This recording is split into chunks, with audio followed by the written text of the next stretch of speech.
Hola chicos, vamos a ver la última parte de nuestro temario, que van a ser las reacciones inmunitarias innatas. O sea, ¿qué es lo que va a hacer ya nuestro sistema innato?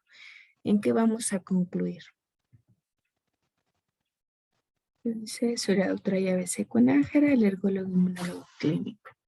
Y bueno, ya nuestras células del sistema inmune, sobre todo los fagocitos, son los responsables de la defensa del huésped y van a tener varios pasos que deben de realizar. Uno, van a traer células hacia las zonas de inflamación. Luego, van a reconocer microorganismos. Y una vez que los reconozcan, los van a fagocitar y al final destruir microorganismos. Y entonces aquí en la figurita te dice que está el fagocito comiendo el microbio. El objetivo es eliminarlos, pero también va a mandar más señales para que lleguen otros fagocitos y puedan destruirlos. Entonces, así es como actúa el sistema innato. Uno de los pasos más importantes del sistema innato es la inflamación. Se dice que un tejido dañado va a inducir una respuesta inflamatoria. ¿Y cuál va a ser el objetivo de esa respuesta inflamatoria? Pues destruir patógenos, limitar la expansión de la infección y activar la vía para reparar los tejidos dañados. Entonces, esos son los tres pasos importantes.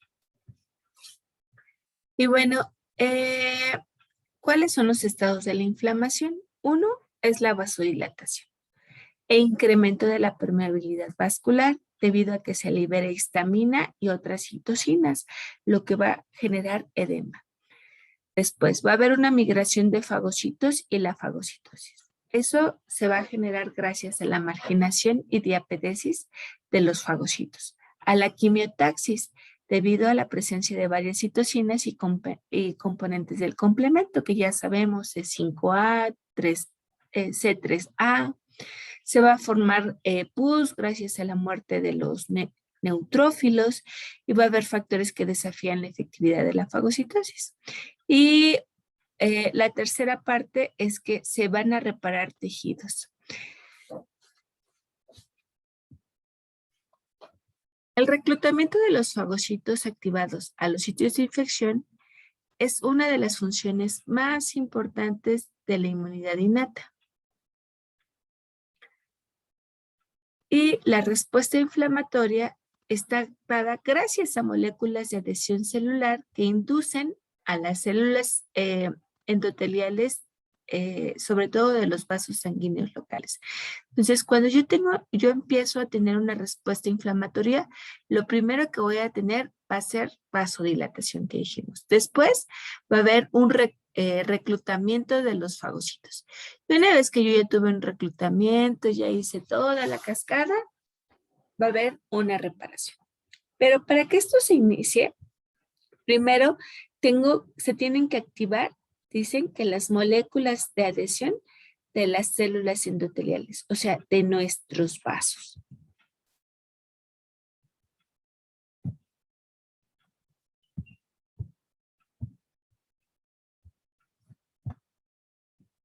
¿Y cuáles son esas moléculas de adhesión? Se encuentran sobre las células endoteliales de los vasos sanguíneos. Su papel va a ser la de la migración de los leucocitos, va a servir como guía hacia el sitio objetivo y interacción célula-célula. Las moléculas de adhesión son varias. Las que ahorita nos importan son la superfamilia de las inmunoglobulinas, que van a ser estas, que son las ICAM, las integrinas, que son estas, y las selectinas. Entonces dice, la superfamilia de las inmunoglobulinas participan en la interacción linfocito y con la matriz extracelular. Sus ligandos fundamentales son las integrinas, o sea, se van a unir a las integrinas. Las integrinas van a participar en la adhesión y en la migración de los leucocitos. Sus ligandos son las moléculas de la superfamilia de las inmunoglobulinas. Las selectinas son esenciales para la unión de leucocitos al endotelio vascular y sus ligandos son moléculas de la familia de las iriginas. Las diriginas son moléculas de tipo mucina y la mayoría son ligandos endoteliales de las selectinas leucocitarias y las caderinas que se expresan fundamentalmente en el tejido sólido en relación con fenómenos de la morfogénesis y podrían interaccionar con las integrinas del tráfico leucocitario. Ahorita prácticamente nos vamos a enfocar en las superfamilias de las inmunoglobulinas, en la familia de las selectinas y en la familia de las integrinas. Entonces, aquí está aquí está como más ilustrado la familia de las selectinas, que se encuentran sobre las células endoteliales, principalmente las familias de la superfamilia de las inmunoglobulinas, que es el ICAM y el BCAM. Y estas son las integrinas que se encuentran sobre nuestras, aquí dice linfocitos T, en este caso sería sobre nuestros macrófagos, sobre nuestros neutrófilos. Y bueno, las selectinas son unas glucoproteínas de membrana con un dominio distal tipo lecitina que se unen a grupos específicos de carbohidratos. Son inducidas en el endotelio activado, o sea, solo se van a prender una vez que esté activado ese endotelio. Y van a iniciar las interacciones con el endotelio y el leucocito mediante la unión de oligosacáridos fucosilados sobre los leucocitos que van pasando. Entonces, el endotelio, una vez activado, digamos, va a tener como su manita, y entonces va a pasar un leucocito y le va a chocar la mano, ¿no?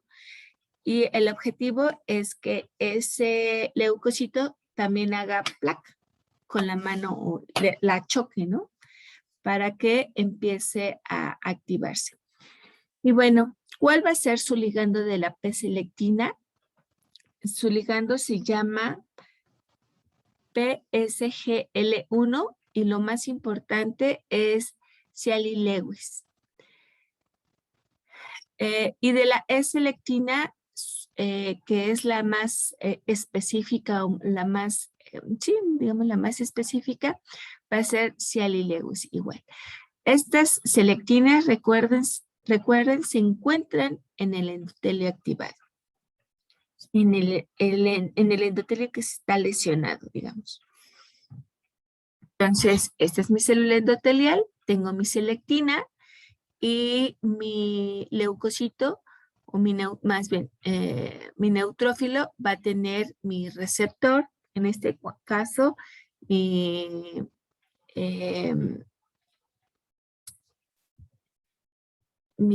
oligosacárido fucosilado es Cialis-Lewis. De la superfamilia de las inmunoglobulinas están las moléculas de adhesión intercelular, que son las ICAM. Su función es en la adhesión celular y sus ligandos son las integrinas. Entonces, el ICAM-1 se encuentra sobre el endotelio activado y leucocitos activados. Su ligando principal es la integrina LFA1 y MAC1. La molécula de adhesión intracelular tipo 2, esta tiene la característica de estar también en el endotelio de reposo. Entonces, este endotelio de reposo principalmente se encuentra en mucosas, por ejemplo, en el intestino. Entonces, de esta manera, el macrófago puede, más bien, el monocito puede entrar y convertirse a macrófago sobre el intestino, sin que esté activado, sin que haya una lesión. Esta es la importancia del ICAM2. Y su ligando va a ser LFA1. Además, se encuentra este ICAM en células dendríticas. Otra molécula es BCAM1, que también se encuentra en el endotelio activado y su ligando va a ser BLA4. Y el PCAM o CD31 que se encuentra en leucocitos activados, sobre todo en uniones célula endoteliales. Este también es importante, vamos a ver ahorita en la fagocitosis, en la extravasación, su importancia. Y su ligando es el CD31. Otra molécula importante de adhesión son las integrinas. Las integrinas se unen a las moléculas de adhesión celular y a la matriz extracelular. Tienen una adhesión fuerte y están formadas por dos cadenas. Unas proteínas transmembranales alfa y la subunidad beta. De las principales se encuentran LFA1 y CR3. Estos ya los vimos. ¿Dónde los vimos? CR3 y CR4. Vimos que son los receptores del complemento, ¿no? Receptores del complemento 3 y receptores de complemento 4, que yo les decía que son moléculas de adhesión. Entonces, ¿en dónde las vamos a encontrar? Estas en los neutrófilos, en los monocitos, en los macrófagos, en la CR4 en las células dendríticas. ¿Qué van a reconocer? Pues una parte importante de complemento y CRB. Una de las más importantes es LFA1, que lo vamos a encontrar en monocitos, linfocitos T, macrófagos, neutrófilos, células dendríticas, células MK, y su ligando va a ser ICAM1 e ICAM2, que ya vimos que son moléculas de adhesión. Otra es BLA5 y su ligando es la fibronectina. Entonces, aquí vemos cómo está el endotelio del vaso sanguíneo y aquí vemos cómo está el leucocito con sus receptores y cómo se van a empezar a unir. Este es el Cialis-Lewis, que se une a S-lectina, BL4 se va a unir a BCAM1 y LFA1 a ICAM1.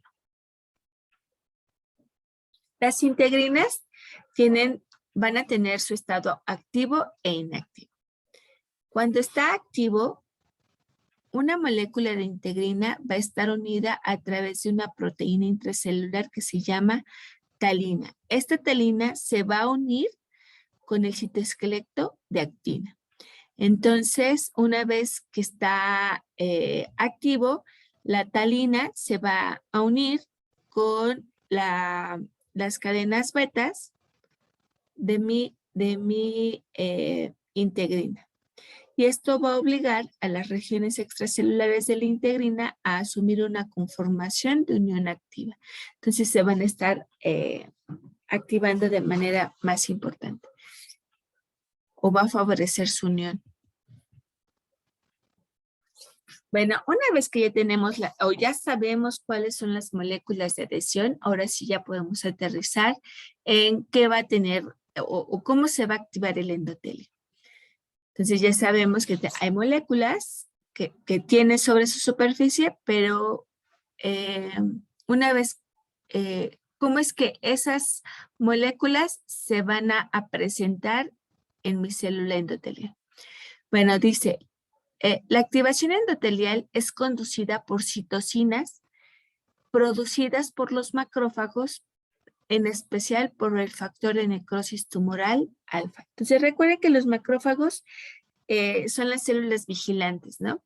Entonces, una vez que yo detecto una sustancia, entonces voy a liberar factor de necrosis tumoral y de esa manera se va a activar mi endotelio. Esto va a inducir una rápida externalización de los gránulos llamados cuerpos de Weibel-Palade en las células endoteliales. Entonces, mis células endoteliales están en reposo, llega el factor de necrosis tumoral y entonces las va a llevar a la superficie. Estos gránulos tienen P-selectina, que ya está preformada y que va a aparecer en las superficies de las células endoteliales locales a los pocos minutos después de que el macrófago haya respondido a la presencia de microbios produciendo factor de necrosis tumoral. Entonces, aquí está, digamos, este es mi macrófago y gracias a que responde a que hay un microbio, entonces produce TNF, ese TNF también va a activar a estas mismas células para producir los cuerpos de Weibel-Palade y estos cuerpos tienen ya selectina P preformada. Luego, después de que está la P-selectina y llega a la superficie, entonces se va a iniciar a sintetizar el RNA mensajero que va a codificar a E-selectina.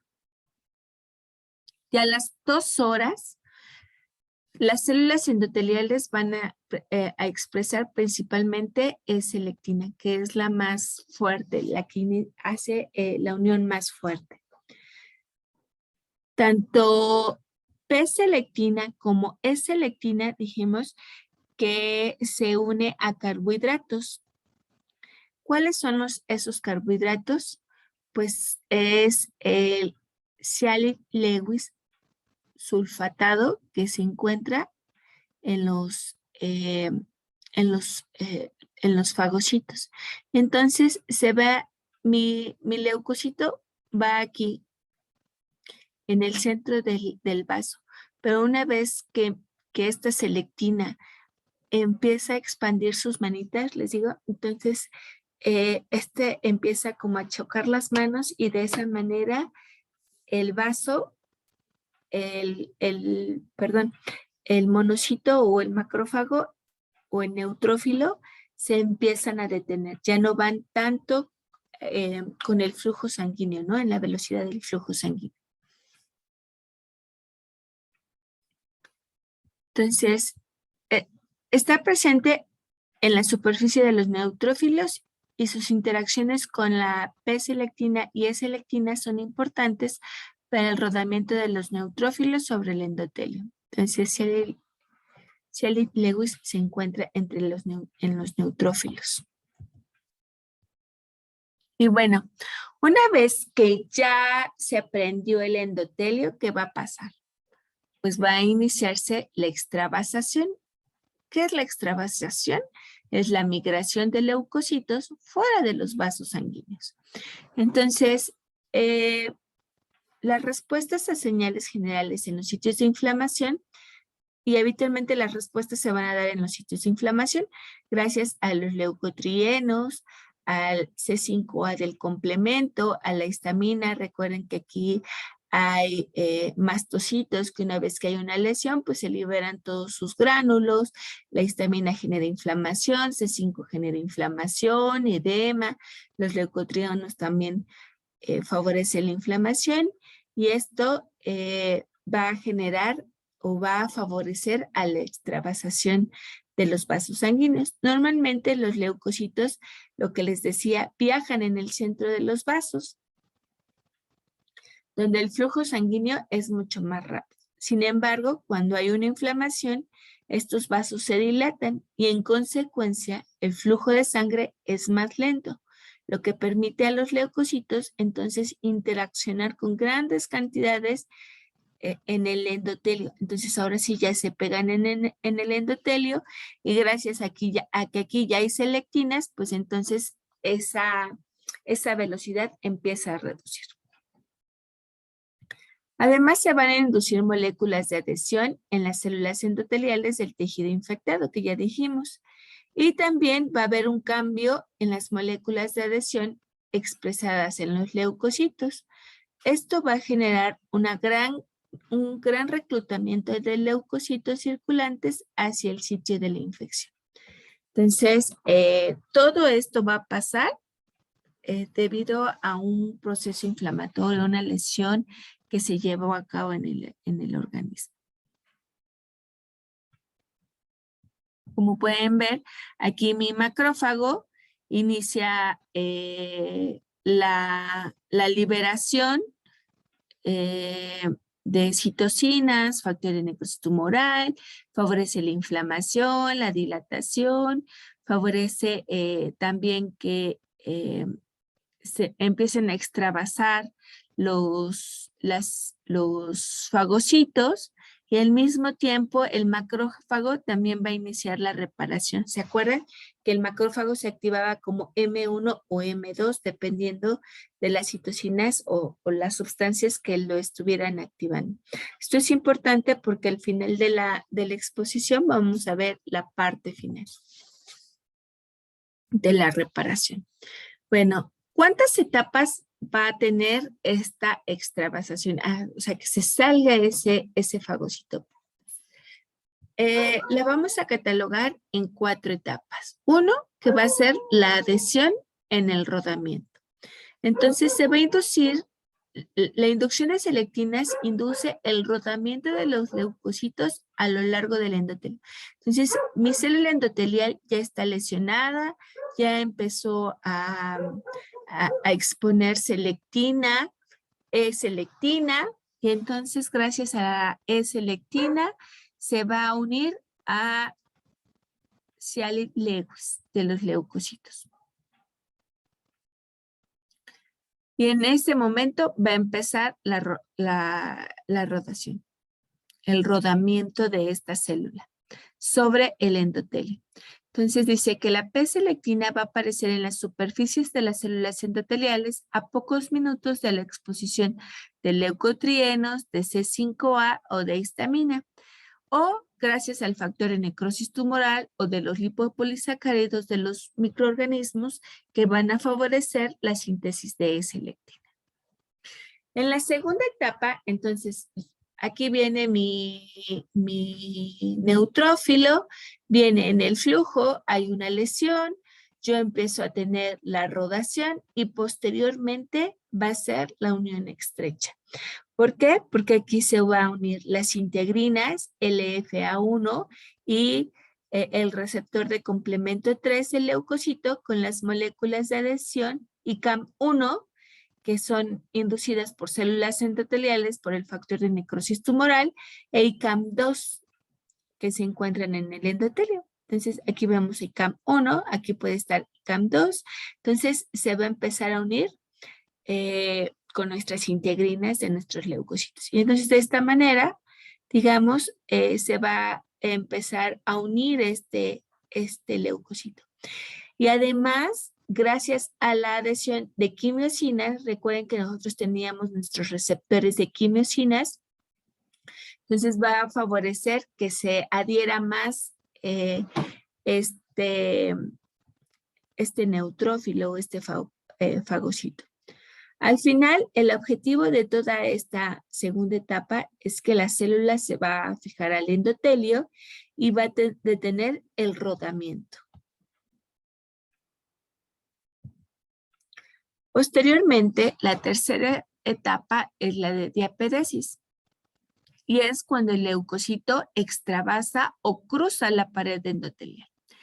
Y esto va a ser gracias a tanto LFA1 y CR3 y aquí ya viene PECAM1 que se une a CD31 en el leucocito. Y entonces esto va a permitir que el fagocito entre al endotelio gracias a PECAM.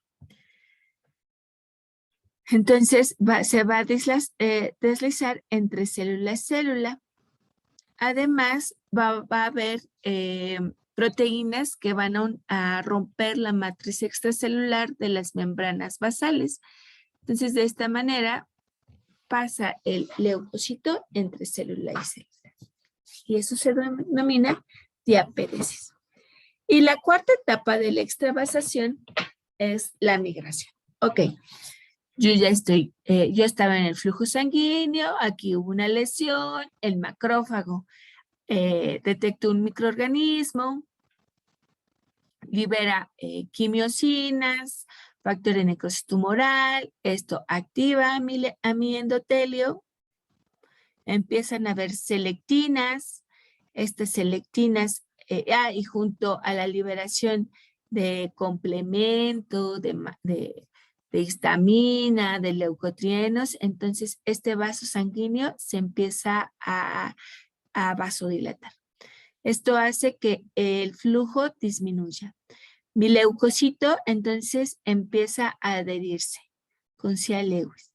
Entonces empieza el rodamiento, empieza la adhesión, la diaperesis y ahora la migración. La migración va a ser gracias a la influencia de quimiosinas.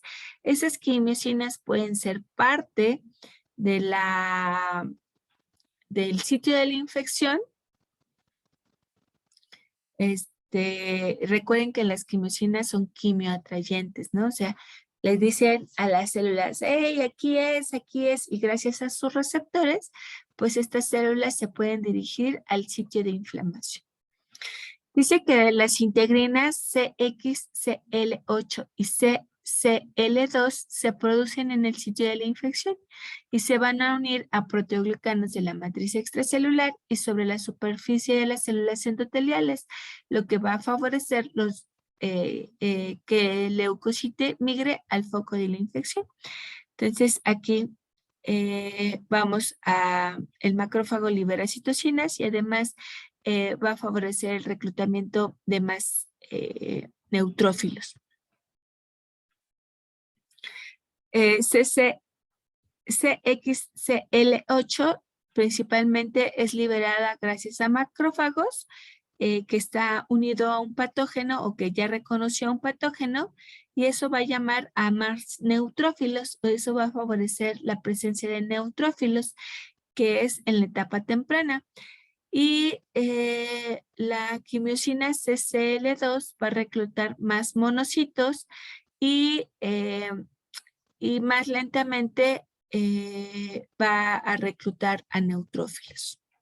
Entonces, una vez que yo ya mi fagocito hizo la diapéresis, entonces, gracias a las quimiosinas, se va a ir hacia la zona donde yo quiero que se inicie el proceso inflamatorio. Y bueno, una vez que ya llega a mi sitio de inflamación, entonces va a fagocitar y a destruir. Una vez que mi fagocito entra o llega al tejido inflamado, los neutrófilos y los mastocitos son capaces de eliminar patógenos por la fagocitosis.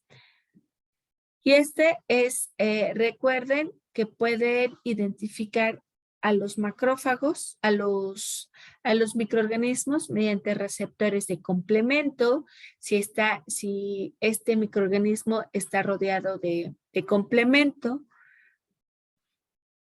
En caso de que también puede estar detectado por anticuerpos y mis células van a tener receptores contra anticuerpos. También pueden reconocer receptores de reconocimiento de patrones y entonces de esta manera mis fagocitos van a destruir a mi microorganismo blanco. También estos fagocitos inician o actúan en la inmunidad adaptativa humoral, pues al atrapar microbios recubiertos de anticuerpos. Y entonces aquí está mi bacteria, mi célula lo reconoce gracias a sus receptores. En este caso podemos decir un receptor de reconocimiento de patrones, por ejemplo, los lipopolisacáridos que reconoce TLR4 que ya vimos y entonces lo va a internalizar. Y entonces esa internalización se llama fagocitosis. Y la fagocitosis dice que es un proceso en donde de ingestión de partículas mayores de 0.5 micras de diámetro. Se inicia con la unión de la membrana al microbio, ya sea mediante receptores de reconocimiento de patrones, receptores de manosa, de lecitina, receptores de anticuerpos y complemento todo esto para favorecer la interiorización del microorganismo. Entonces, solo para recordar, nosotros ya vimos todos estos tipos de receptores. Mi microorganismo tiene PAMS, por ejemplo. Entonces esos PAMS, en este caso les decía una lipopolisacárido o una flagelina, entonces es reconocido por el receptor flagelina, entonces sabemos que es TLR5. Entonces al reconocerlo se inicia la fagocitosis y al realizarse la fagocitosis se forma un fagosoma.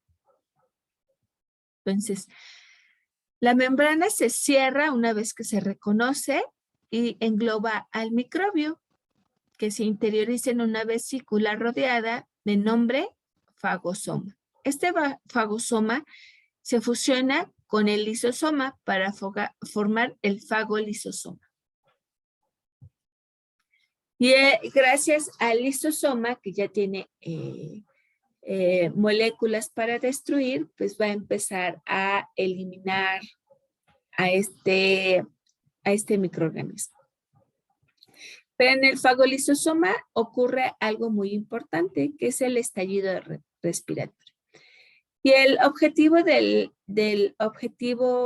estallido respiratorio es destruir a los microbios, a los microorganismos. Hay tres principales enzimas responsables del estallido respiratorio. Uno es la oxidasa del fagocito, que se ensambla a la membrana del fagolisosoma y se convierte rápidamente en el oxígeno molecular de anión superóxido y radicales libres. Estos radicales libres se llaman especies reactivas del oxígeno, que es el HERO, lo van a encontrar, y son tóxicos para los microorganismos ingeridos. La segunda enzima van a ser el óxido nítrico sintetasa inducibles o INOS, y se produce en los macrófagos y cataliza la conversión de arginina en óxido nítrico, que también es una sustancia microbicida. Y la tercera son las proteasas lisosómicas, que van a romper proteínas microbianas. Entonces, todo esto va a favorecer la destrucción gracias al estallido respiratorio que se lleva en el fagolisosoma. Entonces, la destrucción de microorganismos va a ser gracias a la síntesis de moléculas microbicidas de los fagolisosomas, como acabamos de ver, que es mediante la generación de intermediarios reactivos de oxígeno que va a favorecer el estallido respiratorio, produciendo radicales superóxidos, peróxidos de hidrógeno y ácido hipaalose, que es esto. El objetivo es la degradación. Sin embargo, también se puede destruir microorganismos gracias a la liberación de contenido microbicida del gránulo en el ambiente extracelular. Entonces, pueden liberarse los gránulos de los macrófagos y destruir al microorganismo. Y dice que se liberan de manera progresiva sustancias preformadas y sintetizadas de nuevo, contenidas en sus gránulos como lipocalina, lisosima y diferentes metaloproteínas. Y otra de las maneras en que sobre todo neutrófilos y actualmente se sabe que eosinófilos pueden utilizar este mecanismo son las trampas extracelulares de neutrófilos, que se llaman NETs. Y esto es que, los neutrófilos van a expulsar su contenido nuclear para formar redes de cromatina llamados trampas extracelulares del neutrófilo, que contienen sustancias antimicrobianas normalmente secuestradas en los gránulos de neutrófilos. Entonces, este es nuestro neutrófilo. Hay microorganismos, lo que va a hacer es que estas NETs son como redes. Son redes en donde el neutrófilo va a mandar, digamos, todo su interior hacia las redes y lo va a liberar. El objetivo es que capte microorganismos en esas redes y de esa manera los destruya. Entonces dice, NETs tiene la capacidad de pegar, desarmar y matar patógenos de manera extracelular. O sea, no solo yo estoy liberando gránulos, no solo los estoy destruyendo en mi fagolisosoma junto con mis gránulos primarios y secundarios que se están uniendo, sino que también tengo la capacidad, digamos, de vomitar o formar redes, y de esa manera ahí se va a llevar toda la cascada de destrucción. Una de las importancias de estas redes es que actúan de barrera física para prevenir la diseminación de microorganismos. Entonces, por ejemplo, ahorita en COVID, ustedes ponen NETs y COVID, dicen que es una de las causas principales. Ahora, el problema es que cuando mi sistema inmunológico no logra contenerse, ¿qué va a pasar? Aquí pues también se van a detener células como plaquetas, eritrocitos, y si esto es una cascada de inflamación por mi tormenta de citocinas, pues va a estar hecho una locura, y entonces es una de las causas de la trombosis. Habitualmente, o lo normal, es captar microorganismos. Sin embargo, pues también tenemos fallas en ese aspecto. Y bueno, ya sabemos que nuestros leucos van a ser capaces de inflamar, van a ser capaces de fagocitar, de eliminar de diferentes vías, y también van a ser capaces de reparar tejidos. Entonces, además de eliminar microbios patógenos y células dañadas, nuestro sistema inmunitario va a iniciar el proceso de reparación de tejidos gracias a los macrófagos. Recuerden, los macrófagos M2 tienen funciones mucho más relacionadas con la limpieza y la reparación. Los macrófagos producen factores de crecimiento, que es factor de crecimiento tisular tipo beta, por ejemplo, que estimula la proliferación de células tisulares residuales y fibroblastos, lo que resulta en la regeneración del tejido y o la cicatrización de lo que no puede ser reemplazado. Entonces, además de eso, sobre todo mis macrófagos ayudan a la reparación del tejido. Y bueno, hasta aquí terminamos la primera unidad de inmunología. Nos vemos el miércoles para su primera evaluación. Estudien mucho y cualquier duda, pues estoy para servirles. Gracias.